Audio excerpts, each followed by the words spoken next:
அல்லாஹ் தன்னுடைய திருமறையிலே நபிகள் நாயகம் ஸல்லல்லாஹு அலைஹி வஸல்லம் அவர்களை பற்றி ஒரு இடத்துல சொல்லி காட்டுகிறான். லக்கத் ஜாஅக்கும் ரசூலும் மின் அன்ஃபுசிக்கும், உங்களிலிருந்து ஒரு தூதர் உங்களிடம் வந்திருக்கிறார். இவர் எப்படிப்பட்டவர்? இவருடைய குணாதிசயம் என்ன? அஸீஸுன் அலைஹி மா அனித்தும், நீங்கள் சிரமப்படுவது, நீங்கள் கஷ்டப்படுவது அவருக்கு பாரமாக இருக்கிறது. ஹரீசுன் அலைக்கும், உங்கள் மீது பெரும் ஆவல் கொண்டவராக அவர் இருக்கிறார். உங்களுக்கு பெரும் உபகாரம் செய்ய வேண்டும் என்று அவர் தவித்துக் கொண்டிருக்கிறார். பில் முஃமினீன ரவுஃபுர் ரஹீம், இறை நம்பிக்கை கொண்ட ஈமான் கொண்ட நபர்கள் மீது பெரும் கொண்ட இரக்கம் கொண்டவராக அவர் இருக்கிறார். அஸ்ஸலாமு அலைக்கும் வரஹ்மத்துல்லாஹி வபரகாத்துஹு. கண்ணியத்திற்குரியவர்களே, வணக்கத்திற்கு தகுதியானவன் அல்லாஹ் ஒருவனை தவிர வேறு யாரும் கிடையாது. பின்பற்றுவதற்கு தகுதியானவர் இறை தூதர் நபிகள் நாயகம் ஸல்லல்லாஹு அலைஹி வஸல்லம் அன்னவர்களுக்கு பிறகு வேறு யாரும் கிடையாது என்கிற கொள்கையை ஏற்றுக்கொண்ட மக்களாக நாம் இருந்து கொண்டிருக்கிறோம். நபிகள் நாயகம் ஸல்லல்லாஹு அலைஹி வஸல்லம் அன்னவர்களுடைய வாழ்வை இந்த உலகத்திற்கு எடுத்து சொல்ல வேண்டிய பொறுப்பும் கடமையும் சுமத்தப்பட்ட நாம் மக்கள் மன்றத்தில் நபிகள் நாயகம் ஸல்லல்லாஹு அலைஹி வஸல்லம் அன்னவர்களை அறிமுகப்படுத்தும் போது அல்லாஹ்வுடைய தூதர் அவர்கள்தான் அழகிய முன்மாதிரி என்கிற ஒரு செய்தியை நாம் குறிப்பிடுகிறோம். இந்த அழகிய முன்மாதிரி என்றால் என்ன என்பதை இரண்டு சாரார்களுக்கு விளக்க வேண்டிய ஒரு சூழ்நிலையில் நாம் இருக்கிறோம். ஒரு சாரார் இஸ்லாத்தை ஏற்றுக்கொள்ளாத நம்முடைய அன்பர்களாக, நம்மீது இணக்கத்தோடு இருக்கக்கூடியவர்களாக இருக்கக்கூடிய மாற்று மத நபர்கள். அவர்கள் நபிகள் நாயகம் ஸல்லல்லாஹு அலைஹி வஸல்லம் அன்னவர்கள் குறித்து நாம் சொல்லக்கூடிய இந்த செய்தியை, அல்லாஹ்வுடைய தூதர் அவர்கள்தான் அழகிய முன்மாதிரி என்று நாம் சொல்லக்கூடிய இந்த செய்தியை பிற மதத்தை சார்ந்த நபர்கள் எப்படி பார்க்கிறார்கள் என்றால், முஸ்லிம்கள் முகமது நபியை பின்பற்றுகிறார்கள். அப்ப அவர்கள் பின்பற்றக்கூடிய தலைவராக முகமது நபி இருக்கின்ற காரணத்தினால் முகமது நபியை முஸ்லிம்கள் புகழ் பாடுகிறார்கள் என்று நினைத்துக் கொண்டிருக்கிறார்கள். ஆனால் நாம் நபிகள் நாயகத்தை தூதராக ஏற்றிருக்கிறோம், நாம் நபிகள் நாயகத்தை பின்பற்றி கொண்டிருக்கிறோம், எனவே அல்லாஹ்வுடைய தூதர் தான் அழகிய முன்மாதிரி என்று சொல்கிறோம் என்ற இந்த கருத்தை கூட நீங்கள் இரண்டாம் பட்சமாக வைத்துக் கொள்ளுங்கள், பிரச்சனை இல்லை. ஆனால் முகமது நபி அவர்களுடைய வாழ்வை ஒரு மனிதர் முழுமையாக தெரிந்து கொள்வாரையானால், அறிந்து கொள்வாரையானால், முகமது நபி அவர்கள் இந்த உலகத்திற்கு என்ன மாதிரியான செய்திகளை சொல்லிவிட்டு சென்றிருக்கிறார்கள் என்பதை ஒரு மனிதன் புரிந்து கொள்வானேயானால் அவனுடைய இறுதி முடிவு முகமது நபி தான் அழகிய முன்மாதிரி என்பதை அவன் ஒத்துக்கொள்வான். அதற்கு அவன் இஸ்லாத்திலே இருக்க வேண்டிய அவசியம் இல்லை, அவன் முஸ்லிமாக இருக்க வேண்டிய கட்டாயம் இல்லை. அவன் எந்த மதத்தை சார்ந்தவனாக இருந்தாலும் சரி, எந்த கொள்கையை சேர்ந்தவனாக இருந்தாலும் சரி, முகமது நபியினுடைய வரலாற்றை முழுமையாக சரியாக அவன் படிப்பானையானால், அறிந்து கொள்வானையானால், அவனுடைய ஸ்டேட்மெண்ட் முகமது நபி தான் அழகிய முன்மாதிரி என்ற ஸ்டேட்மெண்ட் தான் வரும். இது கூட நம்மளா மிகைப்படுத்தி சொல்லக்கூடிய வார்த்தை இல்லைங்க, நடந்த நிகழ்வுகளை உங்களுக்கு சொல்றேன். உலக வரலாற்றை, உலகத்திலே மாபெரும் தாக்கத்தை ஏற்படுத்திய தலைவர்களுடைய வரலாற்றை ஒரே தொகுப்பில் வாசிக்க வேண்டும் என்கிற ஆசை, ஆர்வம் உங்களுக்கு இருக்கும் என்றால், உங்களுக்கு அனைவராலும் பரிந்துரைக்கப்படக்கூடிய ஒரு புஸ்தகம் தி 100 என்கிற புஸ்தகம். அந்த புஸ்தகத்தை எழுதியவர் யார்? மைக்கேல் ஹெச் ஹார்ட் என்கிற ஒரு கிறிஸ்துவர். கிறிஸ்துவத்தை தன்னுடைய மதமாக, இயேசுவை கடவுளாக வழிபடக்கூடிய மைக்கேல் ஹெச் ஹார்ட் என்பவர் ஒரு புஸ்தகத்தை எழுதுகிறார். ஒட்டுமொத்த உலக வரலாற்றிலே தாக்கத்தை ஏற்படுத்திய 100 நபர்கள் என்று உலக அளவில் பேசப்பட்ட அனைத்து தலைவர்களுடைய வரலாற்றையும் எடுத்து, ஏன் இவர்களுக்கு நான் இந்த இடங்களை எல்லாம் தருகிறேன் என்று அவருடைய கண்ணோட்டத்திலே 100 நபர்களை, தாக்கத்தை ஏற்படுத்திய 100 நபர்களுடைய பட்டியலை அவர் வெளியிடுகிறார். அதில் முதல் இடத்தை யாருக்கு தருகிறார் என்றால் முகமது நபி அவர்களுக்கு தருகிறார். உங்களுடைய பார்வை என்ன? முஸ்லிம்கள் முகமது நபியை பின்பற்றுகிறார்கள், அதனால் முகமது நபியை உயர்வாக பேசுகிறார்கள் என்றால் மைக்கேல் ஹெச் ஹார்ட் என்பவர் என்ன முஸ்லிமா?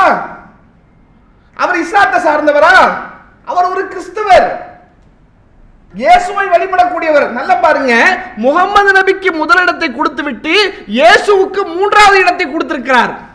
அப்படி என்றால் அழகிய முன்மாதிரி என்று நபிகளாரை சொல்வது புகழ் வார்த்தை அல்ல, மிகைப்படுத்தக்கூடிய வார்த்தை அல்ல. முகமது நபி அவருடைய வாழ்வை அறிந்து கொண்டால் யாராக இருந்தாலும் அவர்கள் நபிகளாரைத்தான் அழகிய முன்மாதிரி என்று சொல்லுவார்கள். அப்படிப்பட்ட ஒரு வாழ்வைத்தான் அண்ணலம் பெருமகனார் நபிகள் நாயகம் ஸல்லல்லாஹு அலைஹி வஸல்லம் அவர்கள் வாழ்ந்து விட்டு சென்றிருக்கிறார்கள் என்பது அவர்களுக்கு நாம் சொல்லக்கூடிய ஒரு செய்தி. முஸ்லிம்களுக்கு நாம் சொல்ல வேண்டிய செய்தியும் இருக்கிறது. முஸ்லிம்கள் நபிகள் நாயகம் ஸல்லல்லாஹு அலைஹி வஸல்லம் அன்னவருடைய வாழ்வை எப்படி பார்க்கிறார்கள் என்றால், அல்லாஹ்வுடைய தூதர் அவர்கள் வெறுமனே ஆன்மீகத்தை சொல்ல வந்த நபர் என்று பார்த்து கொண்டிருக்கிறார்கள்.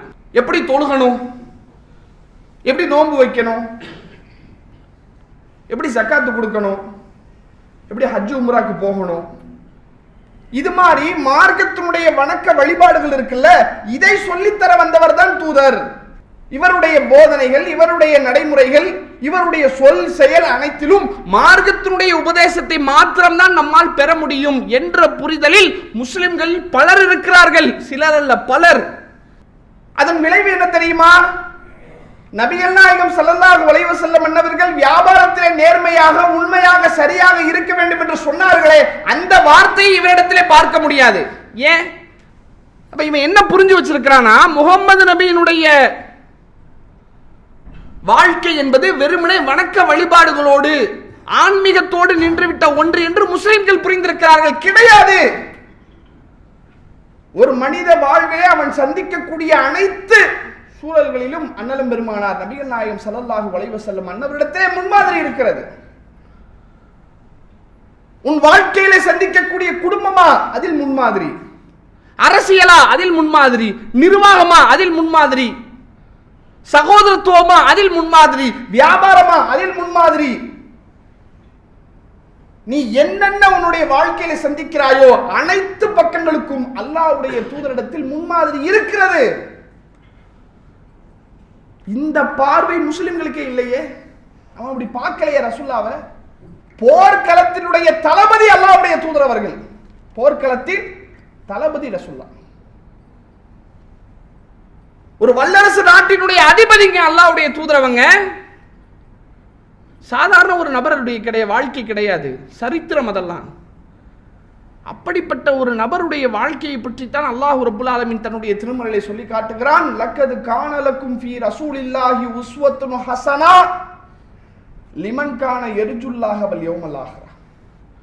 உங்களில் யார் அல்லாஹ்வையும் மறுமையையும் சந்திக்க வேண்டும் என்ற விஷயத்திலே ஆதரவு வைத்திருக்கிறாரோ அவருக்கு இந்த தூதரிடத்தில் மிக அழகிய முன்மாதிரி இருக்கிறது. உன் வாழ்க்கைக்கான அனைத்து வழிகாட்டுதலும் இந்த தூதரிடத்தில் இருக்கிறது. இது இல்ல பாய், அது இல்ல பாய் என்று நீ சொல்ல முடியாது. எல்லா வகையான சூழல்களுக்கும் நபிகளாரிடத்தில் முன்மாதிரி இருக்கிறது. காரணம், நபிகளாருடைய தன்மை அப்படிப்பட்ட ஒரு தன்மை. உலகத்தில் எந்த மனிதராவது எல்லா துறைகளுக்கும் முன்மாதிரியா இருக்க முடியுமாங்க? ஒரு அரசியல்வாதினா அரசியலை பத்தி அவருக்கு தெரியும். அவர்கிட்ட போய் விண்வெளியை பத்தி கேட்டா அவருக்கு பதில் தெரியுமா? தெரியாது பாய். விளையாட்டை பத்தி கேட்டா விளையாட்டு பாப்பாரு, அது எப்படி, அது என்ன தெரியாது. ராணுவத்தை பத்தி தெரியுமா? தெரியாது. அதுக்குன்னு தனித்தனி ஆட்களை வச்சு அவங்க என்ன சொல்றாங்களோ அதை வைத்து தான் அவர் முடிவெடுப்பார். ஆனால் நபிகள் நாயகம் ஸல்லல்லாஹு அலைஹி வஸல்லம் வாழ்க்கை என்பது எல்லா துறைகளிலும் இருக்கிறது. அரசியலா, அங்கே ரசூலுல்லாஹ். ஆன்மீகமா, அங்கே ரசூலுல்லாஹ். போர்க்களமா, அங்கே ரசூலுல்லாஹ். குடும்பமா, அங்கே ரசூலுல்லாஹ். வியாபாரமா, அங்கே ரசூலுல்லாஹ். கல்வியா, அங்கே ரசூலுல்லாஹ். எல்லா துறைகளிலும் மனிதனுக்கான முன்மாதிரியாக இருக்கக்கூடிய ஒரே நபர் நபிகள் நாயகம் ஸல்லல்லாஹு அலைஹி வஸல்லம் அவர்கள் மட்டும்தான். இதற்கு மிக முக்கியமான காரணம்,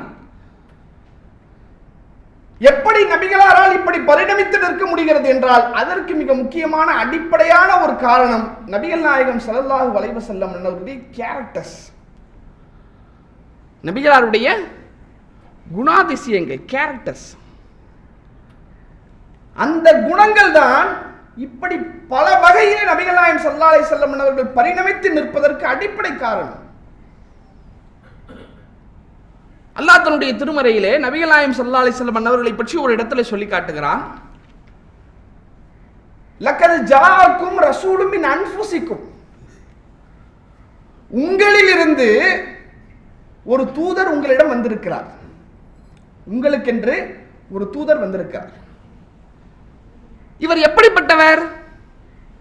இவருடைய குணாதிசயம் என்ன? அசீசுன் அலைஹி மா அனித்தும், நீங்கள் சிரமப்படுவது, நீங்கள் கஷ்டப்படுவது அவருக்கு பாரமாக இருக்கிறது. நீங்கள் சிரமப்படுவதை அவரால் தாங்கிக் கொள்ள முடியவில்லை.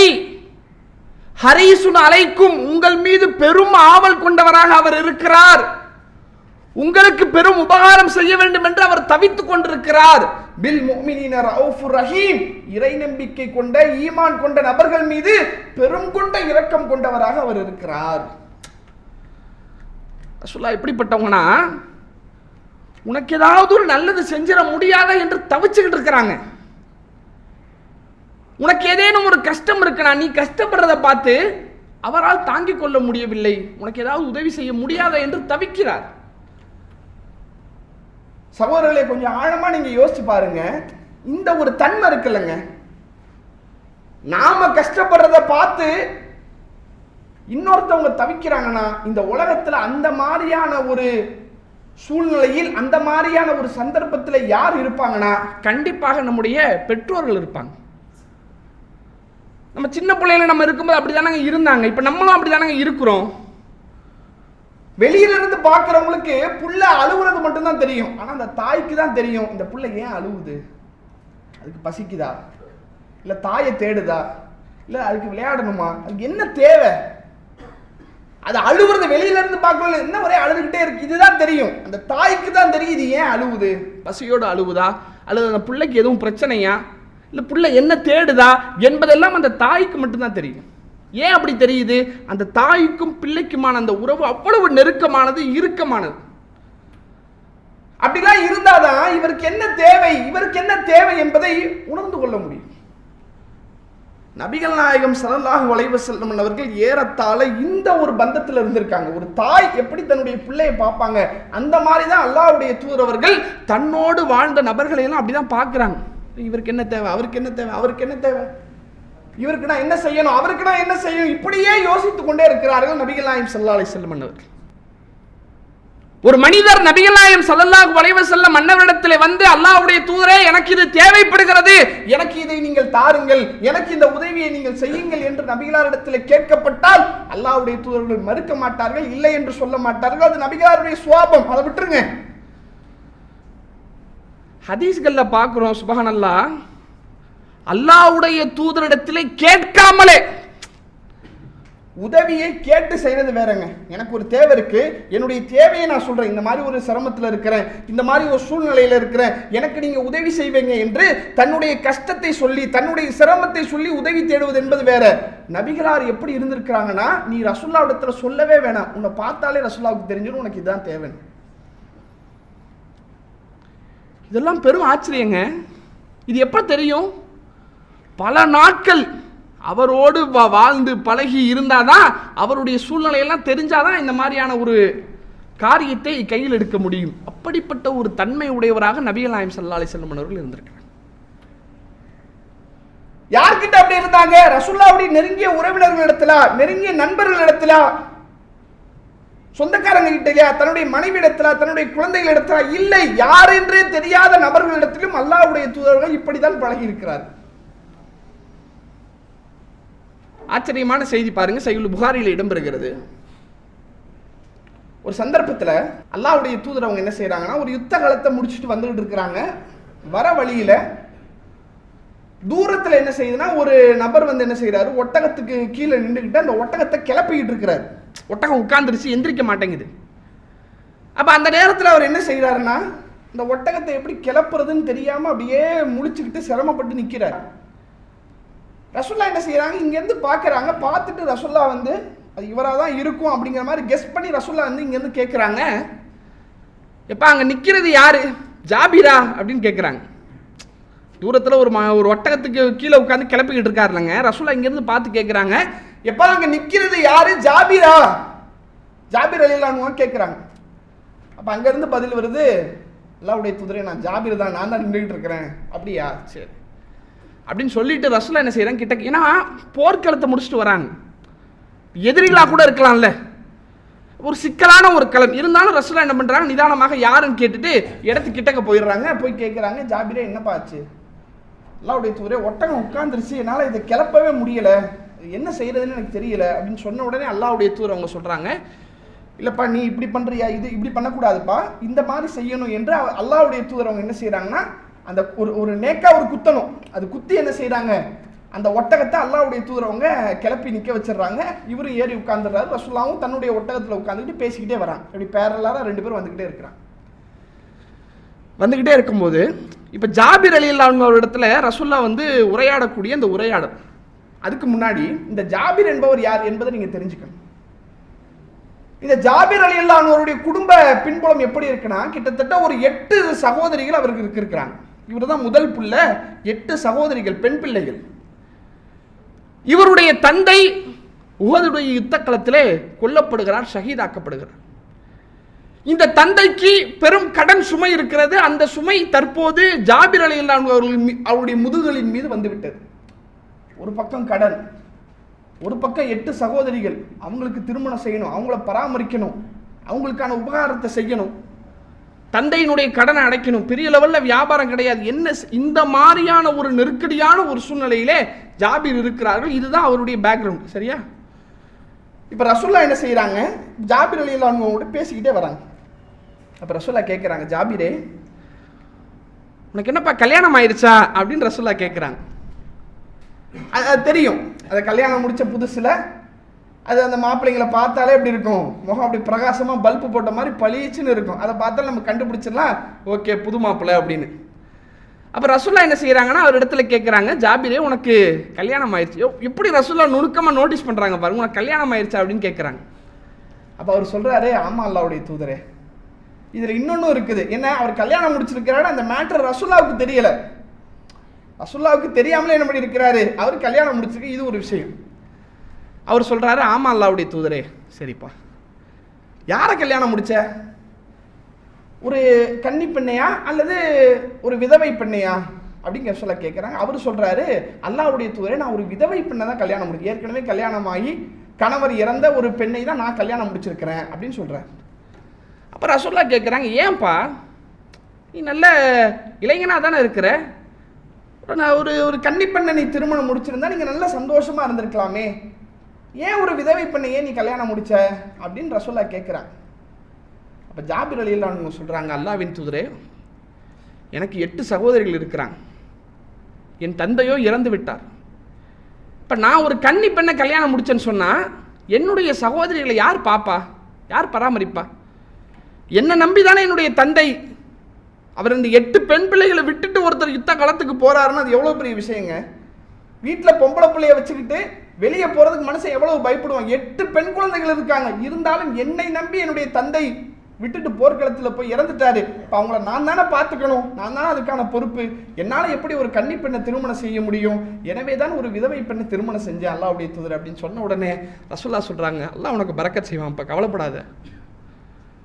அப்படியே பேசிக்கிட்டே என்ன செய்யறாங்க, ரசூலுல்லாஹ் கொஞ்சம் தூரம் போன உடனே அல்லாஹ்வுடைய தூதர் அவங்க கேட்கிறாங்க, ஜாபீரே, இந்த ஒட்டகம் நீ வச்சிருக்கிறல்ல, இந்த ஒட்டகத்தை எனக்கு நீ விலைக்கு கொடுத்துறியா, நான் இதை வாங்கிக்கிறேன் அப்படின்னு கேட்குறாங்க. அப்போ ஜாபீர் ரலியல்லாஹு அன்ஹு சொல்கிறாங்க, சரி அல்லாஹ்வுடைய தூதரே வாங்கிக்கோங்க, ஒன்றும் பிரச்சனை இல்லை. அப்போ ரசூலுல்லாஹ் ஒரு விலையை சொல்கிறாங்க, நல்ல விலையவே சொல்கிறாங்க, நல்ல ரேட்டு சொல்கிறாங்க. ஓகே அல்லாஹ்வுடைய தூதரே அப்படின்னு அவர் என்ன பண்ணுறாரு, அக்செப்ட் பண்ணிக்கிறார். 2 பேரும் பேசிக்கிட்டே போகிறாங்க. மதீனாவுடைய எல்லை வந்த உடனே ரசூலுல்லாஹ் என்ன செய்கிறாங்கன்னா, சரிப்பா நீ வா, நான் முன்னாடி போய்கிட்டு இருக்கேன் அப்படின்னு ரசூலுல்லாஹ் என்ன செய்கிறாங்க, வேகமாக என்ன பண்ணிடுறாங்க, மஸ்ஜித் நபவிக்கு வந்துடுறாங்க. பொதுவாக ரசூலுல்லாஹ்வுடைய இயல்பு என்னன்னா, வெளியூர்லேருந்து வந்தால் முதல்ல மஸ்ஜித் நபவிக்கு போயிட்டு 2 ரக்காத் தொழுவுறது ரசூலுல்லாஹ்வுடைய இயல்பு. நேராக ரசூலுல்லாஹ் மஸ்ஜித் நபவி வந்துடுறாங்க, உள்ளே போய் தொழுவுறாங்க. தொழுதுட்டு ரசூலுல்லாஹ் வெளியே வராங்க. அப்பதான் ஜாபீரே வராரு. அப்போ அவ்வளோ ஸ்லோவாக வராரு அவர். இப்போ வந்த உடனே ரசூலுல்லாஹ் கேட்குறேன், என்னப்பா இப்போ தான் வந்தியா? ஆமா அல்ல அப்படின்னு. சரிப்பா ஓகே போ, உள்ளே போய் 2 ரக்காத் தொழுதுட்டு வா அப்படின்ன உடனே அவர் இறங்கி ஒழு செஞ்சுட்டு தொழுதுட்டு வெளியே வராரு. வந்த உடனே பிலால் ரலியல்லாஹு அன்ஹு அவங்களை அழைச்சிட்டு ரசூலுல்லாஹ் சொல்கிறாங்க, பிலாலே, இவர்கிட்ட இருக்கக்கூடிய இந்த ஒட்டகத்தை நான் வாங்கிட்டேன், நீங்கள் என்ன செய்யுங்க, இவ்வளவு தங்கத்தை வந்து அவருக்கு நீங்க கொடுத்துருங்க அப்படின்ன உடனே பிலால் ரலியல்லாஹு அன்ஹு நிறைவாக, ரசூலுல்லாஹ் ஆல்ரெடி கொஞ்சம் எக்ஸ்ட்ரா தான் விலை கேட்டிருக்கிறாங்க, இருந்தாலும் கொஞ்சம் கூடுதலா என்ன பண்றாங்க, பிலால் ரலியல்லாஹு அன்ஹு கொஞ்சம் அதிகமாகவே எடுத்து ரசூலுல்லாஹ் இடத்துல கொடுத்துருப்பா அப்படின்னு கொடுத்துட்றாங்க. ஒட்டகத்தை வாங்கிட்டாங்க, தங்கத்தை கொடுத்தாச்சு. ஜாபிர் இப்ப புறப்பட்டு போயிட்டு இருக்காரு. கொஞ்ச தூரம் இவர் போன உடனே அல்லாஹ்வுடைய தூதர் அவங்க என்ன செய்யறாங்கன்னா ஜாபிர் ரலியல்லாஹு அன்ஹு கூப்பிடுறாங்க, ஜாபிரே இங்க வாப்பா அப்படின்னு. ரசூலுல்லாஹ் இப்படி கூப்பிட்ட உடனே ஜாபிர் ரலியல்லாஹு அன்ஹு நினைக்கிறாங்க, இந்த ஹதீஸ் அவங்க தான் அறிவிக்கிறாங்க. அவங்க சொல்றாங்க, நான் கொஞ்சம் தூரம் போன உடனே ரசூலுல்லாஹ் என்ன கூப்பிட்டாங்கல்ல, கூப்பிட்ட உடனே என்னுடைய உள்ளத்திலே கவலை வந்து விட்டது. என்ன கவலை? ஒட்டகத்துக்கு நல்ல விலை கொடுத்து ரசூலுல்லாஹ் வாங்கிட்டாங்க. எப்பா ஏற்கனவே ஒட்டகம் பிரச்சனை பண்ணியிருக்குது, இப்போ ஸ்லோவாக வேற வந்திருக்குது. அப்போ இதெல்லாம் யோசிச்சு பார்த்தா நம்ம தப்பான ஒட்டகத்தை வாங்கிட்டோமோ என்று நினைச்சு, எப்பா நீ தங்கத்தை கொடுத்துரு, ஏன் இந்த ஒட்டகத்தை நீ எடுத்துட்டு போயிரு என்று அல்லாஹ்வுடைய தூதரவர்கள் சொல்லிவிடுவார்களோ என்ற கவலை எனக்கு வந்து விட்டது. இருந்தாலும் ரசூலுல்லாஹ் கூப்பிட்டாங்களே என்று திரும்பி நான் நபிகளார் இடத்துல வந்து கொண்டிருக்கிறேன். அப்ப அல்லாஹ்வுடைய தூதரவர்கள் என்னை பார்த்து சொன்னார்கள், ஜாபிரே இந்த ஒட்டகத்தையும் நீ எடுத்துட்டு போ, உனக்கு நான் கொடுத்தல தங்கம் அதை திருப்பி தர வேணா, அதையும் நீயே வச்சுக்க.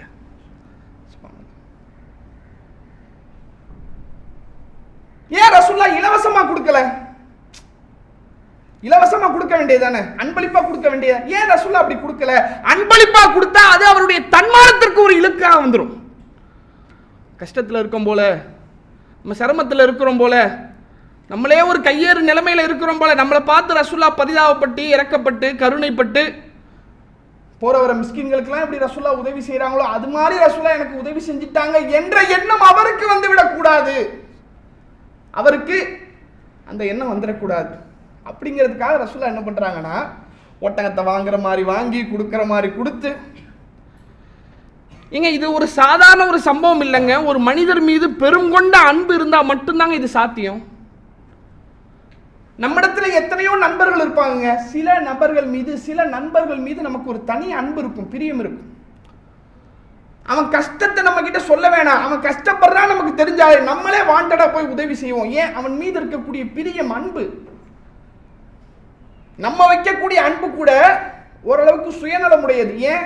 நம்ம நண்பன் இன்னைக்கு நம்ம உதவி செஞ்சா நாளைக்கு திருப்பி அவன் நமக்கு உதவி செய்வான் என்ற ஒரு சுயநலம் இருப்பதற்கு கூட வாய்ப்பு இருக்கு. ஜாபிர் ரலியல்லாஹு அன்ஹு அவர்களுக்கு அல்லாஹ்வுடைய தூதர் அவங்க உதவி செய்யறாங்களே, ஜாபிர் ரலியல்லாஹு அன்ஹு அவங்க யார், பெரிய பணக்காரரா, கோடீஸ்வரரா? அவரே பாவம் கஷ்டத்தில் இருக்கிறாரு. ஆனாலும் அல்லாஹ்வுடைய தூதருடைய இயல்பான குணம் என்ன? அவன் கஷ்டப்படுவது எனக்கு பாரமாக இருக்கு, அவனுக்கு ஏதாவது ஒரு வகையில் நான் உதவி செய்ய வேண்டும் என்று நினைத்து இப்படி ஒரு உதவியை நபிகள் நாயகம் ஸல்லல்லாஹு அலைஹி வஸல்லம் அவர்கள் செய்திருக்கிறார்கள் என்றால் நீங்கள் வரலாற்றை எடுத்து பார்த்தீங்கன்னா இது போல ஏராளமான நபர்களுக்கு ஒவ்வொருவரும் அவர் கஷ்டத்தை சொல்ல வேண்டிய அவசியம் இல்லைங்க. அவரை பார்த்தாலே இவருக்கு என்ன தேவை என்பதை உணர்ந்து நபிகள் நாயகம் ஸல்லல்லாஹு அலைஹி வஸல்லம் அவர்கள் உதவி செய்யக்கூடியவர்களாக இருந்தார். அந்த தன்மையும் அந்த அணுகுமுறையும் தான் அல்லாஹ்வுடைய தூதரவர்கள் எல்லா இடங்களிலும் பரிணமித்து நிற்கக்கூடிய அழகிய முன்மாதிரியாக ஜொலிக்கக்கூடிய ஒரு சூழலை நபிகள் நாயகம் ஸல்லல்லாஹு அலைஹி வஸல்லம் மன்னவர்கள் இந்த உலகத்திற்கு கற்றுத்தந்து விட்டு சென்றிருக்கிறார்கள் என்றால் அப்பேற்பட்ட தலைவரை நாம் பின்பற்றி கொண்டிருக்கிறோம். சாதாரணமான ஒருவர் கிடையாது நபிகள் நாயகம் ஸல்லல்லாஹு அலைஹி வஸல்லம் மன்னவர்கள். அழகிய முன்மாதிரி என்ற இந்த வார்த்தையை சொல்வதற்கு இந்த உலகத்திலே ஒரு மனிதருக்குத்தான் தகுதி இருக்கிறது, அது நபிகள் நாயகத்தை தவிர வேறு யாரும் கிடையாது.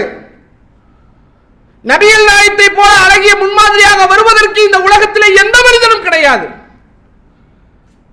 அப்பேற்பட்ட ஒரு தலைவரை பின்பற்றக்கூடிய இடத்திலே நாம் இருக்கின்றோம் என்றால் நாம் அந்த தூதரை எவ்வளவு முழுமையாக சரியாக கடைபிடிக்க வேண்டும், அவருடைய வார்த்தைகளை அவருடைய வாழ்க்கையை ஏற்று நடக்க வேண்டிய இடத்திலே முஸ்லிம்களாக நாம் இருக்கிறோம். நாம் அப்படி இருப்போமேயானால் நம்மிடத்திலே வாழக்கூடிய நம்மிடத்திலே பழகக்கூடியவர்களுக்கு நாமும் ஒரு முன்மாதிரியாக தெரியும். பாய் பார் எப்படி இருக்காரு, அவருடைய வியாபாரத்தை பார், அவருடைய பேச்சை பார், அவருடைய நடவடிக்கையை பாரு என்று நாம் ஒரு முன்மாதிரியாக மாறுவோம். அப்ப அப்படிப்பட்ட ஒரு சூழலை எல்லாம் உள்ள இறைவன் நமக்கு ஏற்படுத்த வேண்டும் என்று சொல்லி என்னுடைய உரையை நிறைவு செய்கிறேன். அல்லாஹு அக்பர், அல்லாஹு அக்பர்.